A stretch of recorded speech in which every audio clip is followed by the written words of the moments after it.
Thursday VMR. Hi everyone, today we have another Thursday VMR. This time I'll be facilitating with my friend Ravi, Woo! who Yo, promised me to help. I already need he all looks the so help. nervous. Look at him, he's so nervous. Whenever Rafa has his hand behind his neck, he's nervous.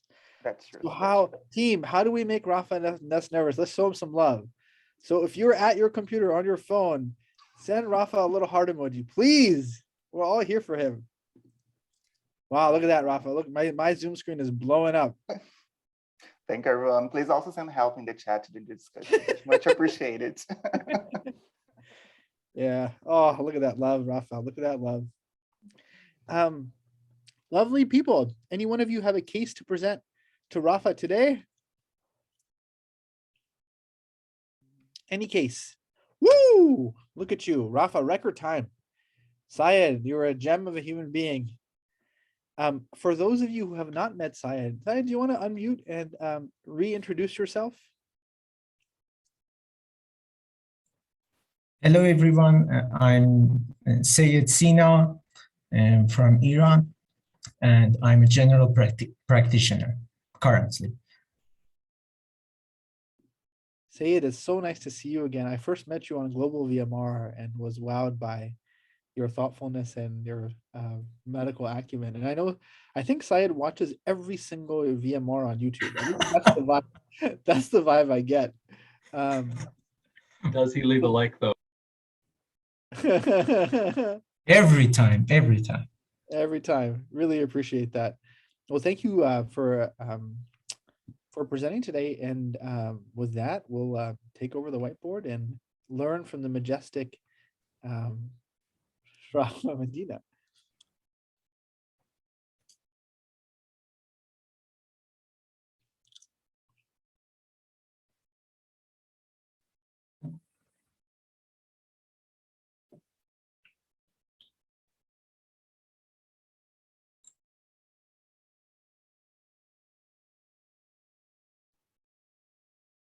Go for it, Syed. We're ready whenever you are. Okay, this is my first time presenting, so I'm sorry in advance if I seem too stressed.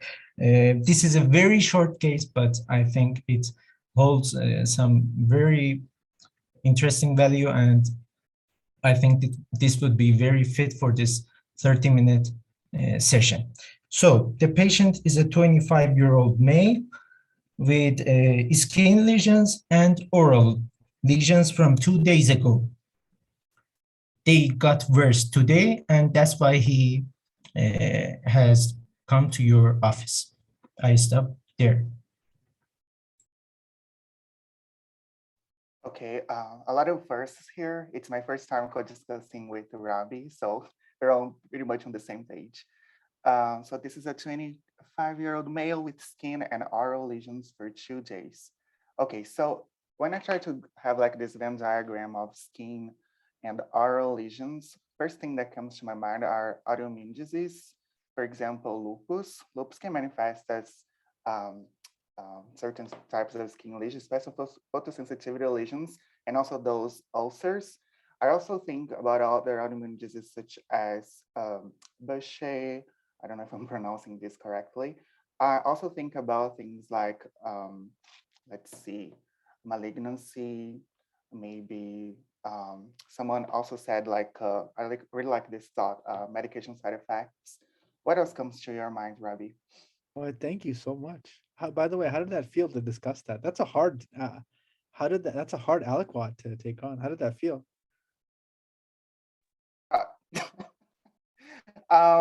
It feels weird because I'm just most of the time I'm just in the background helping, so it's weird to be in the front seat this time. 100%, right? It is very. It makes you like you get blinded by the light for sure, and I think that you're seeing through that light very well.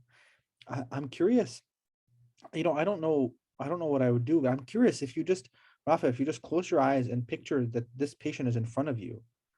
What would be the information that you would want to get from the patient? What do you think you would want to know?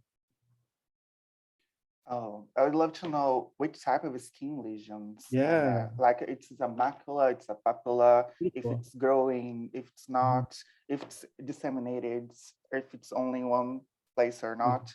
Another thing would be the oral lesions itself.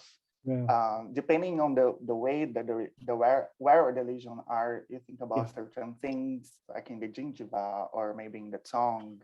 right. So that will help me differentiate my or narrow down my 100%. differentiation. 100% right. Isn't it amazing that that you look at this and it's tempting to start to think about what's going on, but the truth is you really need so much more information to begin to try to solve this problem. And in medicine, there are two phases of clinical reasoning. The first phase is problem clarification, which means you are collecting data to try to understand the nature of the problem. And the next phase of problem solving is a problem resolution. So it's no different than those like annoying puzzles when they say, oh, Jack gave Jill 4 cubes and Jill gave Jack 3 cubes back. How many cubes do each of them have? You know, so first you have to like set it up and then solve it, right? So I think we're in a situation where Syed just said, this person has liver problems because he's saying to us this person has skin problems, basically, including mucous membranes.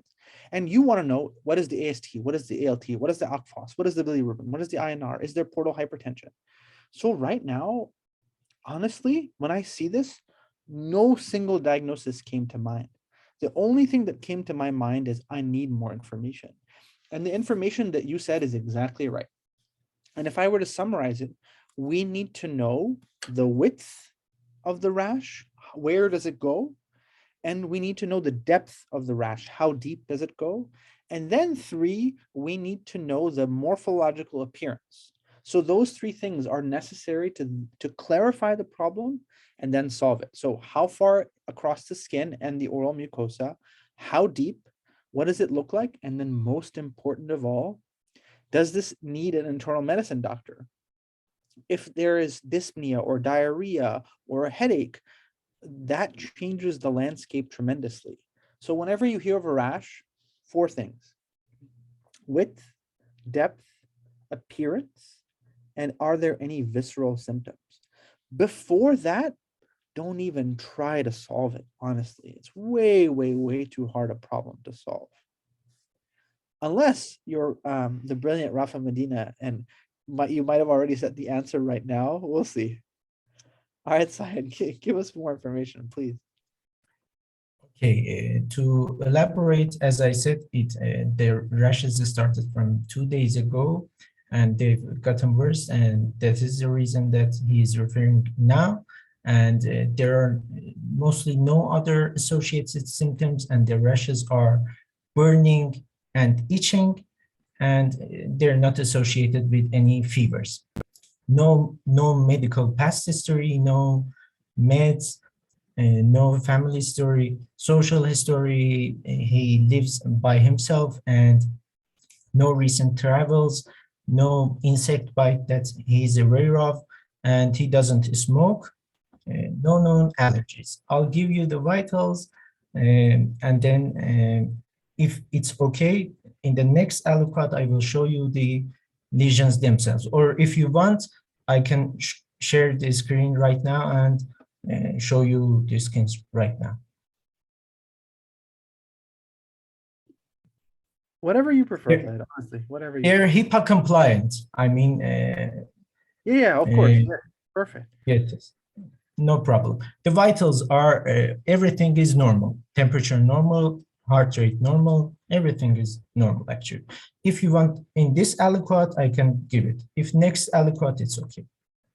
You know, Rafa, why don't we just reflect on this data and then we'll reflect on the rash. So I'm curious, Rafa, what crossed your mind with this data?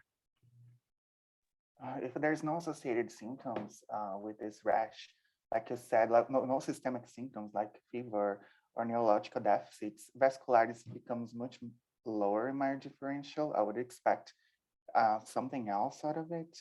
No medications.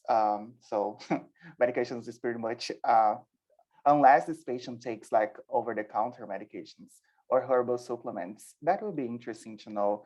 just for further clarification, there is no burning, so that makes me think less of a neuropathic causes of lesions, skin lesions, and there is no itching, so things like implanus or increased bilirubin would be less in my differential as well. What comes to your mind, friend?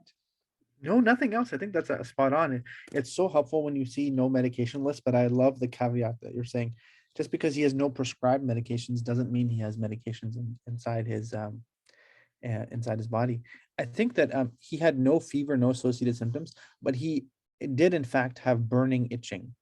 So what do you think about, he did have them? I know it says no, but he had them. So what does that do for, how does that change when you hear burning and itching? Oh, whenever I hear burning symptoms, I think about neuropathic causes of skin lesion. For example, someone said a really good one. Oh, I just saw on the chat, but I forgot it. Sorry. Oh, herpes zoster. Yes. Yeah. Because it takes we could see if Right. it's like it follows a dermatomal Yeah. region of the skin, right? Exactly. And what about itching? What does that do for you? When I think about itching, I think about like primary dermatological causes, for example, eczema, psoriasis, but I also think about things like increased bilirubin, but there is no jaundice here. So I don't think about that right now. Yeah, 100%. That's superb. You don't need me at all. Well, let's see that rash. Okay, so simply all physical examination is normal except these rashes that I will show you, and that's why it was a very short case, but I'll share the screen with you. Let me see how should I do it. Okay, do you have, I shared it wrongly. Do you have it?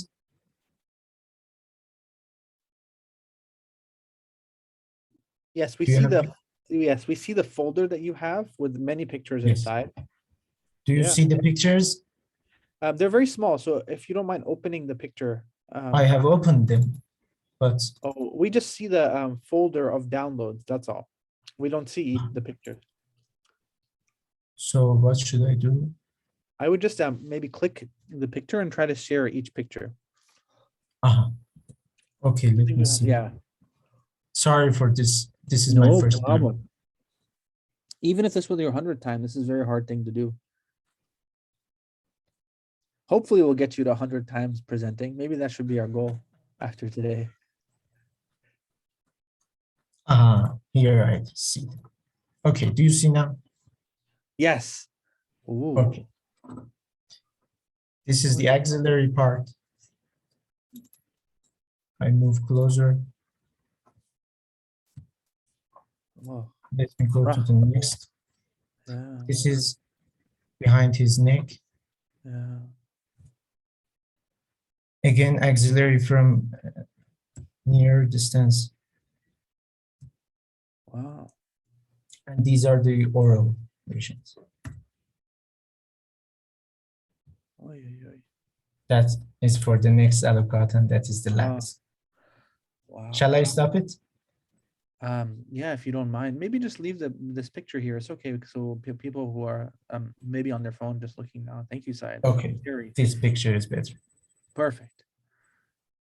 Poor Rafa, he just wakes up today, minds his own business, and he has to discuss this very hard case. What did you think? Okay, from a basic dermatological knowledge, this seems like widespread vesicle and pustules because you can see pus inside of the lesions. It's really widespread, right? Like it's all over the body, including in the mucosa of the mouth. So I'm thinking things that could be leading to disseminated vesicles and pustules. Thing that comes to my mind is herpes. So I'll be really curious to see if this patient is HIV positive or not, because there's no background history that makes me think that this patient is immunodeficient, like transplant history, combined immunodeficiency, or maybe he was born with something like those primary immunodeficiencies. Nothing that leads me to think why this patient is immunocompromised. So my next step here would be actually to get like this HIV test. Yeah, I completely agree with you. I think that that has to be something you really think about very closely. I think your description of the rash is spot on. It is a widespread um, vesiculopustular rash with also oral mucosal involvement. And I think whenever you hear those words, you should just open up the entire category of sexually transmitted diseases, with the entire spotlight being on HSV and HIV. Though now you also have to include monkeypox as a potential consideration. In the modern era, I think with us being on the verge of a pandemic, I would probably ask myself, what is the local transmission? I would definitely look for and test for HSV and HIV. But the tricky part will be, what is my availability to test for monkeypox? What is the widespread prevalence of that condition? There's also a couple of other infections that can cause disseminated pustular lesions, with the most notorious being pustular staph aureus. So you can get pustular impetigo, but it being so widespread is a little bit unusual. Disseminated gonococcal infection also has a pustular phenotype, though the pustules tend to be hard to find rather than staring at you in the face, and the oral lesions are a little bit unusual. You said from the very get-go, Rafa, to think about autoimmune diseases, and the overlap of pustular diseases and autoimmune is extensive. The most common of which is pustular psoriasis and reactive arthritis. So reactive arthritis can actually have just the skin component first. But there's also this condition in young men called Sappho syndrome, with the P in Sappho standing for pustulosis. So it's characteristic to have extensive pustules. There's also a condition called AGEP, acute generalized exanthematous pustulosis, which is a drug-induced condition. So it would prompt me to revisit whether or not he's taking anything, as you suggested, with the axillary pustules being a clue that it tends to be a feature of AGEP, though most patients are a little bit sicker. But whenever, we're talking the same old thing over and over again: infection, autoimmune, drug-induced, or cancer. So where would you start? You always start in all these categories with drug and infection, right? Because drug you can look for, infection you can test for. So I think the key question in this is, what can you do initially? HIV test, I think, is important. Gonorrhea testing is important. HSV swab is important. And then I would be really, really worried about, does this mean we're having a local monkeypox outbreak? Because that rash is very consistent with it. But we have an excellent primary care doctor here to tell us more. Unless, Rafa, you had any last minute thoughts while your brain was percolating this information. Oh. No, incredible with the discussion. Thank you. All right, Said, enlighten us, please. Do you have my voice? Yes. Okay, let's go to the labs. Actually, the primary care, this is a case that presented to a friend of mine. It wasn't my own case, but the basic labs that he had ordered, basic metabolic panel was normal, white BC 4.8, hemoglobin 16.4, hematocrit 45, MCV 80, platelets 145, and ESR 6, CRP 1 positive 1 plus. And that's all the lab we had. And actually, this was a diagnostic challenge to the physician who had this patient who had presented to him, and he discussed it in our group. And then we came up with a very interesting thought and a possible very important point to look in the patient. And we further contacted the patient, and he sent us a photo confirming our suspicion and confirming the diagnosis. In the next aliquot, I will tell what we looked for. Wow, what an intriguing, it sounds like the minds gathered and discussed and came with some leading thoughts.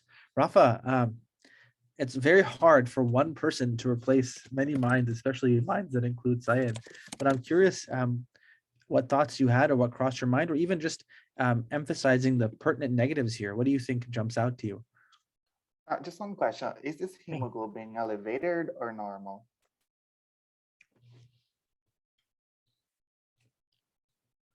I think it's normal for a young, otherwise healthy person. Okay, We high get so normal. used to like patients who have chronic illness, but yeah, this one for a 25-year-old robustly healthy man, I think that's Okay. pretty good. Okay, thank you. Okay, so the white blood count is pretty much okay, hemoglobin okay, MCV fine, platelets fine. Okay, the ESR CRP being basically normal makes me think less of inflammatory conditions like infectious disease or autoimmune conditions as well. And nothing here is leading me to a definitive diagnosis. There must be a gap in my knowledge here. If you would like to address it, please. No, I think that it's hard because you're essentially trying to solve a problem where all the clues are just vanishing away. It would be much easier to solve this problem if he had a super high inflammation and had a positive sexual history, or if he had Janeway lesions and pustular lesions, say endocarditis, or if he had a really, really high fever and you asked him high fever, pustular lesions, and no vaccine history, you think maybe this is varicella, not zoster, but varicella. And so I think it's really actually harder to solve a problem where everything else is not helpful. And the label isolated diffuse pustular rash with no exposures or visceral signs of inflammation is very, very hard to solve. So informed by the negativity, we start to say, okay, well, what can cause such widespread pustulization with potentially no exposures? But we could ask him, is he taking a medication that we didn't know about? Is that the missing piece? The other missing piece is to go back to his source, his throat lesion, and one condition that can do this after the after the actual infection is what's called post-streptococcal pustulosis. So patients after strep infection can get many rashes, including scarlet fever, and then of course most morbid of all, they can get reactive arthritis. So if there is a clue in the back of the story, I would wonder if it is a medication exposure or that he had a bout of pharyngitis and that this might be post-streptococcal pustulosis. But I think my confidence on this is actually pretty low. Like I wouldn't be, there's no way that I would be confident while calling him to ask him about these clues. So clearly this shows you the power of the collective minds that Syed convened, but also the power of being a primary care doctor. I'm not a primary care doctor. I don't see, I see pustular rashes all the time, but it's usually people who are sick enough to want to come to urgent care or the ER. So it's a harder problem for me too to solve when there's nothing else going on. So Syed, I think I'm going to learn a lot from you and I'm, I'm excited to do so. So tell us what you all did. You guys are doing incredibly great, and this is actually how usually these cases go, and this is the correct way. As you said, the collective thought bombardment that we did in the group led to this suspicion, and we asked the patient whether to see if the needle is the place for these labs, because he had the blood drawn for these labs, to check if there is any pustule formation in that place. And he gave us a picture that I will now share the screen and share with you, and it confirmed that there was pustule. In the next aliquot, we will reveal the diagnosis.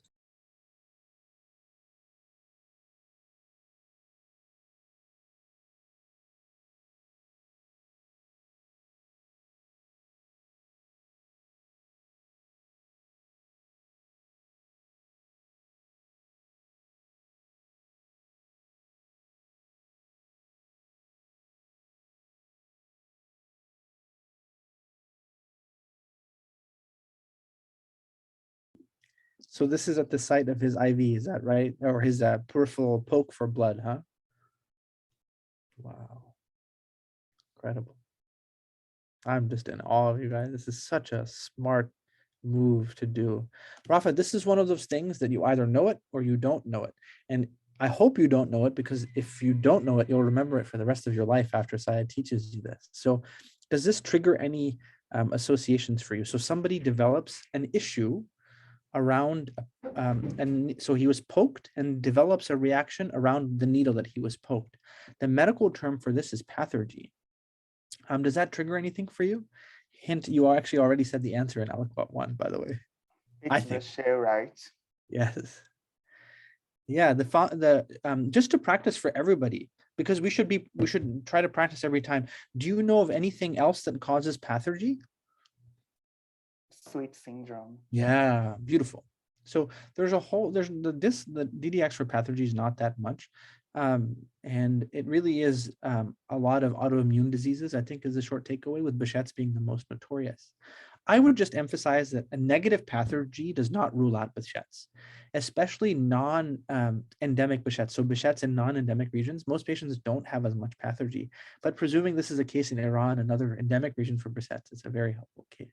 So yeah, I think the suspicion for Behçet's, which Rafa mentioned 25 minutes ago, as part of his autoimmune reflection, I think is a really good thought here. Any other thoughts, Rafa, you want to mention before we learn from Syed? No. This was an incredible case. Thank you for presenting it. And thank you for the discussion, friends. Really enjoyed it. All right, Syed, enlighten us and teach us, please. What did you all come up with? And Because you were incredible, and I learned from you. And as we said, the lack of any finding in this patient was really concerning. And the patient and the physician who had seen the patient was concerned about monkeypox, because there is a recent pandemic and we have cases in Iran.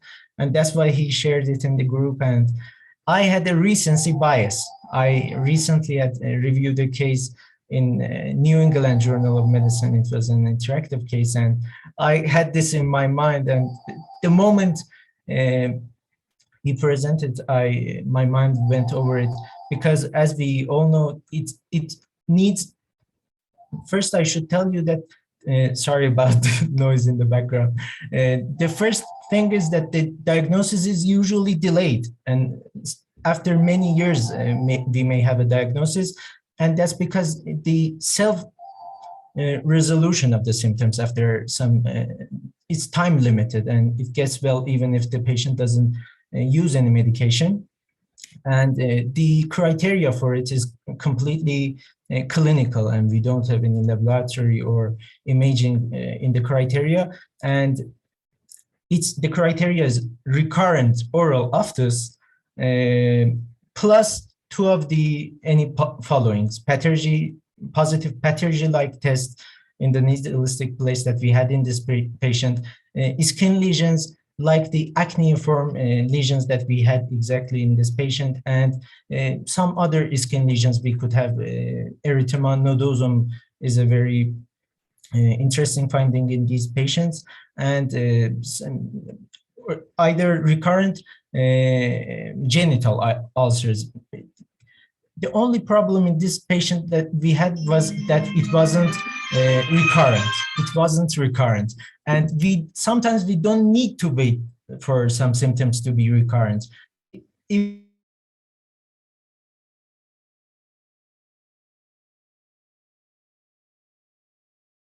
oh, I think we lost the magic at the end there. Well, let's give him a little bit of time to reconnect. Robbie, I have a question. Yes. This normal ESR CRP kind of made me go away from autoimmune disease, but how do you explain that? Maybe because there was not a flare at the moment. I don't know how to explain it. Yeah, there's a short list of systemic diseases that can have a relatively normal ESR. And it turns out that Behçet's is one of them. I don't understand why. The most notorious one, I learned this actually from a New England Journal case, that Takayasu's arthritis commonly has a normal ESR. So in this case, the normal ESR might dissuade you from a systemic process, or might have you engage the list of low ESR systemic diseases, which I'm just doing this off the top of my head. I don't really have a good organized list. Behçet's is definitely on one of them. Yeah. In retrospect, this case is like just screaming Behçet's because of the pustules on the face, the acneiform pustules, which Syed is, and now I think he's back and reconnected. Syed, Mike, to you. I think we lost you towards the end of your reflection. So I don't know till what place you heard me, but I was saying that case last day that Charmin and Jack discussed, it was a chronic diarrhea case, but it had presented acutely and under the cutoff. But sometimes we don't need to wait for the recurrent ulcers or for the diarrhea to go on for more than a month. And this was a great case, and it yielded in a very good diagnosis for, although it is not a good diagnosis, but the patient at least knows what is wrong with him, because Behçet can have very life-threatening and serious complications. And now that he knows what he's dealing with, I think it will be very good for his future. Thank you for discussing this very beautifully. Syed, I really genuinely hope that we get to hear 100 cases from you. This was such an incredibly well put together case, not just the backstory inherent to the case, but also the pictures and also how you told us the story. You know, we were like making it very, very engaging. This is one of my favorite VMR sessions. And, you know, it's also in large part a delight because you all know Rafa basically, I think, since the very early days of VMR, when he made a explosive onset with presenting some of the hardest cases we've tackled, very similar to today's case, and to have him discuss with, to have him co-discuss today is just such an honor and so cool. And he's like, look at it, he's so like casually there sitting there, but you just discussed in front of all these people. It's such a hard case. You should be very proud and all very lucky to know you. All right, Madalena, the spotlight is yours, my friend. Take us home. Okay, well, I just have to say, Syed, this was such a fun case to listen to, and you just presented it, you know, as Robbie said, so beautifully. So thank you so much for bringing this to all of us, for us all to learn from. And Rafa, I'm just in awe of you. You did so well. So I will jump into the teaching points that I learned from you. So we started off actually with kind of a reflection on the clinical reasoning arc. And there actually are two phases. So the first phase is this problem clarification, where you're in the phase where you're collecting more data. Then ultimately the second phase is problem resolution.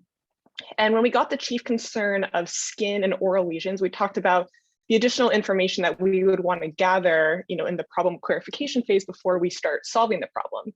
So some of that additional information is the width of the rash and where exactly it goes, the depth of the rash, the morphological appearance, and then also the visceral appearance. And Rafa walked us through a really fantastic differential for skin and oral lesions, including autoimmune diseases like lupus and Behçet's, which you said in the very first output, malignancy, medication side effects. And Rafa made a good point that you want to consider other supplements or just other things that they're taking that may not be on the medication list, and then also infections.